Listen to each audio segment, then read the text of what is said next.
pembelajaran, marilah kita berdoa.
Rajin ya.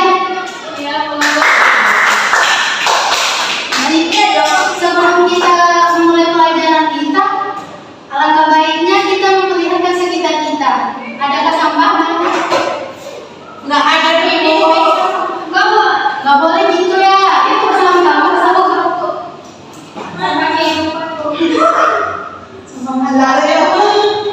Baik, siapa yang tahu kita belajar apa hari ini? Pintar. Ada yang tahu nggak cerpen itu apa? Cerita pendek, Bu. Bagus ya, Mel. Yang lain? Ada yang tahu apa itu cerpen? Tidak, Bu. Sebuah cerita, Bu. Cerita apa? Itu sebuah cerita. Baik, menjelaskan ya. Cerpen merupakan sebuah karya sastra yang berbentuk tulisan yang mengisahkan tentang sebuah cerita fiksi secara pendek, jelas dan juga ringkas. Selanjutnya kita harus mengetahui struktur dari cerpen. Ada berapa struktur dari cerpen? 6, Bu. Yang pertama apa itu? Abstrak, Yang kedua? orientasi, komunikasi, evaluasi, resolusi, dan koda. Ringkas. Nah, apa itu abstrak? Siapa yang tahu? Itu sesuatu yang tidak jelas, Bu. Siapa yang tidak jelas tuh? Kalau dalam pelajaran bahasa Indonesia, dalam cerpen, abstrak itu merupakan gambaran awal dari sebuah kisah. Yang kedua itu ada orientasi. Orientasi merupakan menjelaskan seperti setiap waktunya, suasana, dan tempat atau lokasi. Yang ketiga ada komunikasi. Komunikasi ini seperti apa sih menurut anak-anak Ibu? Komplikasi. Masalah, Bu. Benar sekali. Masalah ya. Komplikasi ini membahas tentang pemaparan awal suatu masalah dalam sebuah cerita. Yang keempat ada evaluasi. Evaluasi ini merupakan konflik masalah yang semakin memuncak. Klimaksnya. Yang kelima ada resolusi, merupakan akhir permasalahan yang terjadi dalam sebuah kisah. Dan yang keenam, koda. Koda ini apa?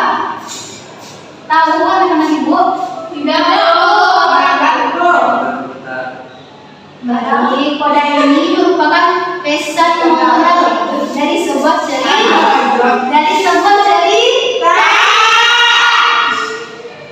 Baik, anak-anak Ibu. Selanjutnya ada fungsi dari cerpen. Fungsi dari cerpen ada 3. Yang pertama, sebagai penghibur bagi orang yang membaca. Anak-anak Ibu pernah baca cerpen nggak? Terhibur nggak? Terhibur, Bu. Biasanya, Bu. Berarti orang tidak menghayati cerita dalam cerpen tersebut. Dan selanjutnya ada memberi pelajaran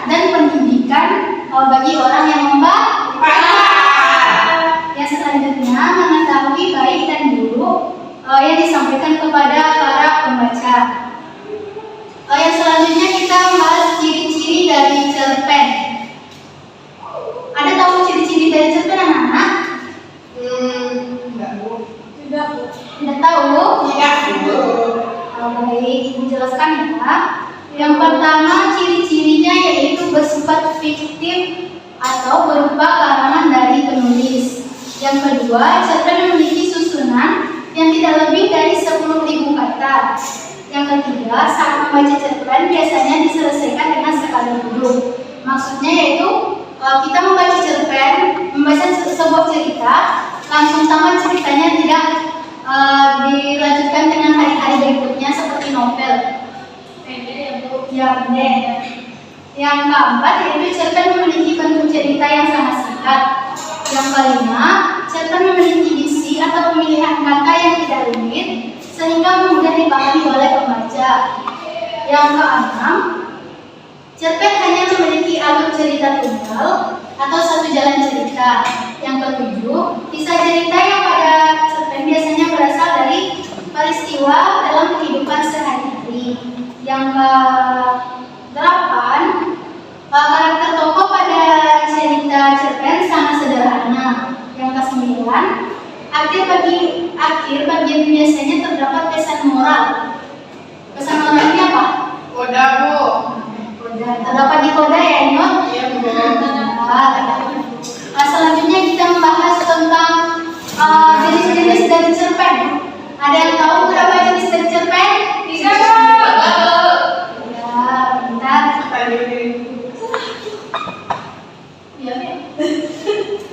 Ya, Ibu jelaskan. Yang pertama ada cerpen pendek. Cerpen pendek ini merupakan cerpen yang lebih pendek dari jenis cerita pendek lainnya. Panjangnya ceritanya sekitar 500 sampai 700 kata. Yang kedua ada cerpen sedang. Cerpen sedang ini merupakan cerpen yang biasanya panjangnya sekitar 700 hingga 1000 kata. Yang selanjutnya ada cerpen panjang. Cerpen panjang ini biasanya panjangnya sekitar 1000 kata atau lebih. Baik anak-anak, selanjutnya kita membahas unsur dalam cerita cerpen ya.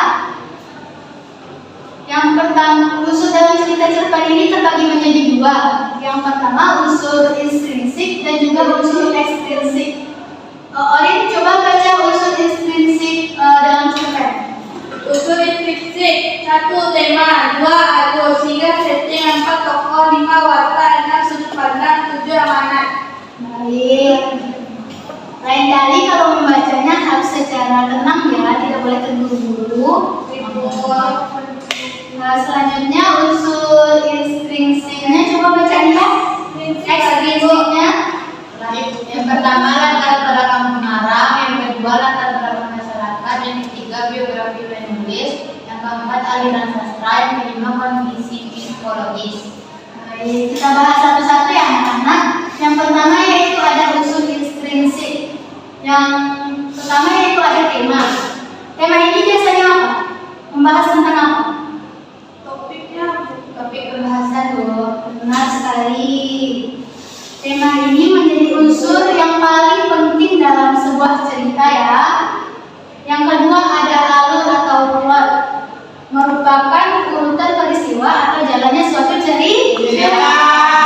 Yang ketiga ada setting. Setting merupakan penjelasan mengenai latar tempat, waktu dan juga suasana. Yang keempat yaitu ada tokoh. Dalam sebuah cerita pasti ada tokohnya kan? Iya, Wajib Bu. kan? Baik, tokoh merupakan pameran yang diceritakan dalam sebuah cerpen. Tokoh ini biasanya terdiri dari pameran utama dan juga pameran pendukung. Yang keenam ada sudut pandang. Sudut pandang merupakan gambaran sifat atau dari pameran. Yang ketujuh ada amanat. Amanat merupakan pesan moral atau pelajaran yang disampaikan oleh penulis kepada si pembaca. Selanjutnya ada unsur ekstrinsik. Yang pertama ada latar belakang pengarang. Biasanya latar belakang pengarang ini berisi tentang pengalaman pribadi pengarangnya. Namun tak jarang jika pengarang mengambil cerita dari kisahnya sendiri. Yang kedua ada terdapat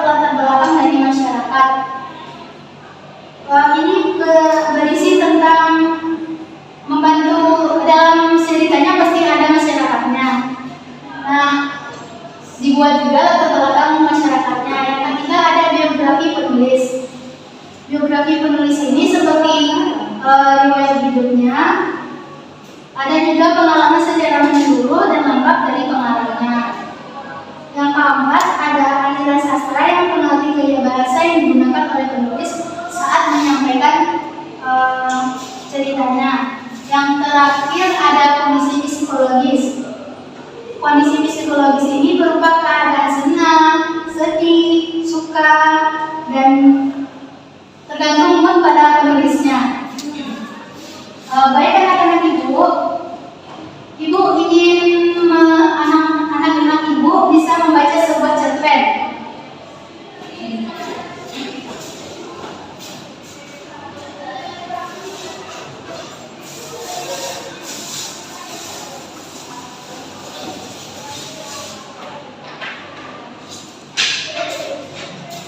Ibu akan membagikan sebuah kertas yang berisi sebuah cerpen. Nanti anak-anak ibu membacanya ya secara bergilir. Baik Ibu. Simak ya, kami baca temannya lalu dilanjutkan. Harus menyimak.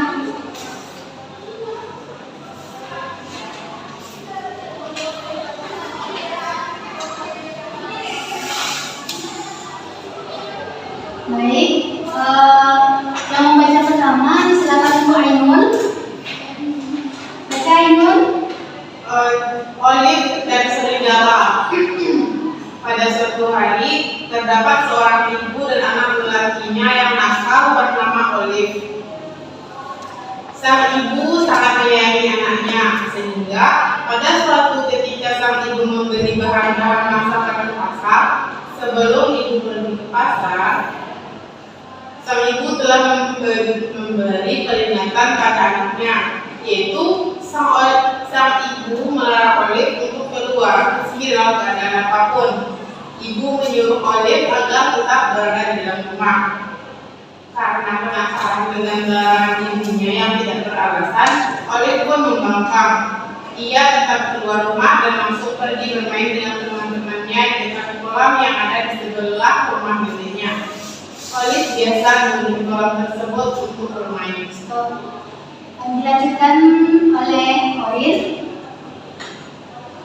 Karena lamanya bermain, si Olive pun jadi kelelahan dan lapar. Akhirnya ia bersama teman-temannya menuju kafe dekat kolam untuk memberi makan. Olive memberi ayam goreng dan terus untuk menghilangkan rasa laparnya. Setelah dari kafe, Olive pun pulang ke rumahnya karena sudah merasa puas untuk bermain. Namun dalam perjalanan pulang ia harus berjalan sendiri tanpa teman-temannya. Hal tersebut dikarenakan rumah Olive yang dekatnya jauh dari kafe, sedangkan teman-temannya tinggal di rumah dekat dengan kafe. Saat berjalan sendiri, Olive merasa takut dan dia merasa ada yang mengikutinya. Lanjut, Amel. Hingga ia menyadari bahwa ternyata ada seekor serigala besar yang mengikutinya dari belakang. Saat melihat serigala, Olive menangis karena takut dan saat itu pun ia menyesali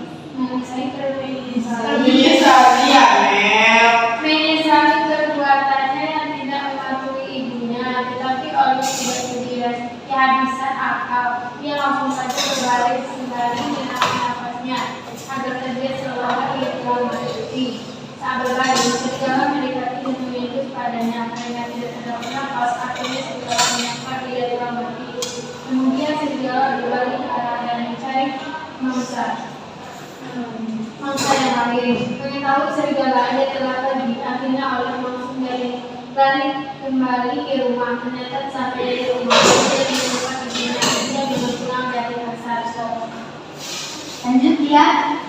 Karena merasa bersalah tidak mematuhi ibunya, Olive menemukan orang yang mereka obatnya. Akhirnya ibu Olive pulang dari pasar pasar sambil membawa banyak bahan belanjaan. Sesampainya di rumah, ibu kaget melihat rumah bersih dan Olive yang diam di dalam rumah. Hingga akhirnya Olive menceritakan semua kejadian pada ibunya sembari menangis dan ia berjanji tidak akan mengulangi perbuatan itu lagi. Sang ibu yang mendengar cerita Olive kemudian menebak erat Olive dan bersyukur pada Tuhan hasil dan melindungi. Baik, pintar ya anak lanjut bacanya. Tapi ada sedikit koreksi nih dari ibu. Yang pertama dari Orin. Kalau semisalnya Orin membaca sebuah cerpen, kita tuh tidak perlu tergesa-gesa dalam membacanya ya.